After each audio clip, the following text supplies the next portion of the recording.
मणिपुर में सेना के काफिले पर कायरतापूर्ण हमले की पूरे देश में चौतरफा निंदा हो रही है। प्रधानमंत्री नरेंद्र मोदी, गृह मंत्री अमित शाह और रक्षा मंत्री राजनाथ सिंह ने शहीदों को श्रद्धांजलि दी। प्रधानमंत्री मोदी ने ट्वीट कर लिखा है, शहीदों के बलिदान को कभी भुलाया नहीं जा सकता। गृह मंत्री अमित शाह ने कहा, हमारे वीर जवानों का बलिदान व्यर्थ नहीं जाएगा। तो रक्षा मंत्री राजनाथ सिंह ने भी हमले की कड़ी निंदा की है। मणिपुर के सीएम एन बीरेन सिंह ने असम राइफल्स के काफिले पर घात लगाकर किए गए उग्रवादी हमले की कड़ी निंदा की। एन बीरेन सिंह ने कहा है कि उग्रवादियों को मुंहतोड़ जवाब देने के लिए सेना ने ऑपरेशन शुरू कर दिया है।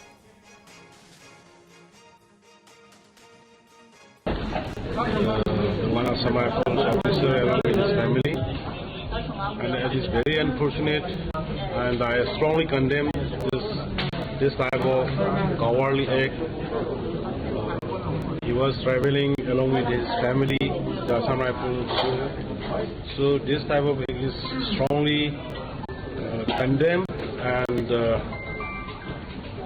mass combing operation along with the paramilitary forces and the police commandos has started in the area.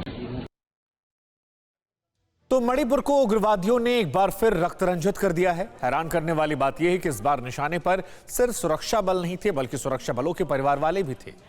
इस हमले में छत्तीसगढ़ के रायगढ़ जिले के रहने वाले कर्नल विप्लव त्रिपाठी, उनकी पत्नी और 5 साल का बेटा शहीद हो गए।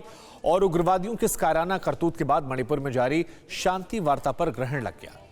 ऐसे में सवाल ये, क्या मणिपुर में कभी शांति स्थापना नहीं हो पाएगी? सवाल का जवाब इस रिपोर्ट के जरिए समझने की कोशिश करते हैं।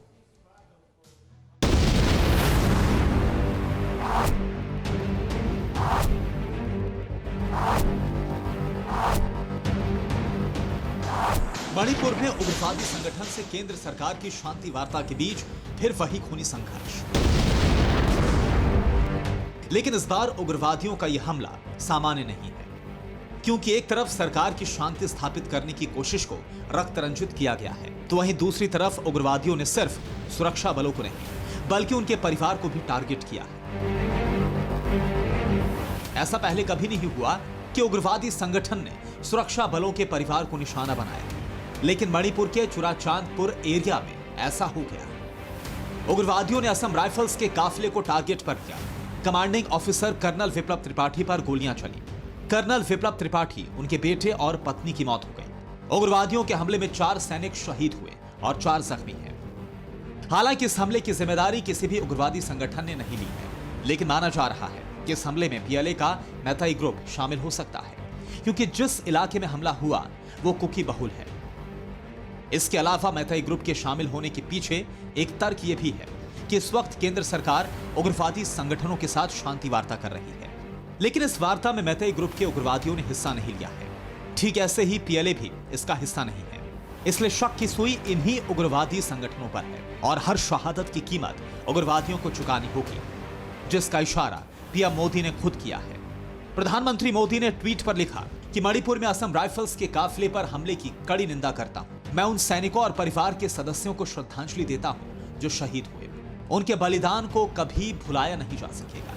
दुख की इस घड़ी में मेरी संवेदनाएं शोक संतप्त परिवारों के साथ है। प्रधानमंत्री मोदी का हमले पर किया गया यह ट्वीट बताता है कि भारतीय सैनिकों पर उग्रवादी संगठनों के हमले का बदला लिया जाएगा। शांति स्थापना के बीच अशांति फैलाने वालों को इसकी कीमत चुकानी होगी।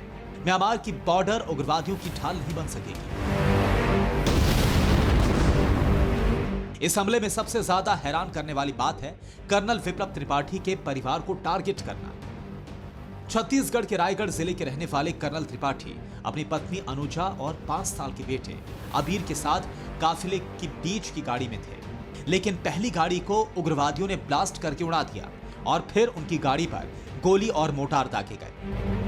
इसके पहले उग्रवादी सिर्फ सैनिकों को निशाना बनाते थे, उनके परिवार को नहीं, लेकिन इस तरह का हमला करके उग्रवादियों ने शांति वार्ता में खलल डालने की कोशिश की है। ये बहुत ही कायराना एक तरीका था और इसके लिए चीन पूरा जिम्मेवार है, क्योंकि चीन जो है वो ना तो वो मैकमोहन लाइन को मानता है और ना ही वो अरुणाचल प्रदेश को हिंदुस्तान का जो एक स्टेट है वो मानता है, और वो हमेशा शुरू से ही ये लगा हुआ है कि इस इलाके के अंदर अशांति हो।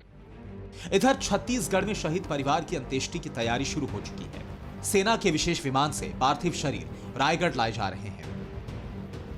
मणिपुर में हमारे एक छत्तीसगढ़ के अफसर शहीद हुए हैं और उनकी शहादत को मैं नमन करता हूं। उनकी शहादत बेकार नहीं जाएगी। हमारे छत्तीसगढ़ के सपूत उस सीमा में भारत की सीमा में जाके उन्होंने शहादत दी है।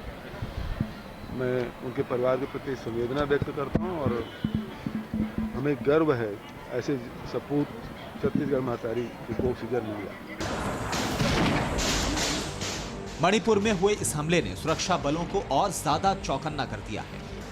यह हमला उस चंदेल से करीब 50 किलोमीटर दूर पर हुआ है, जहां 2015 में सेना पर हमला हो चुका है।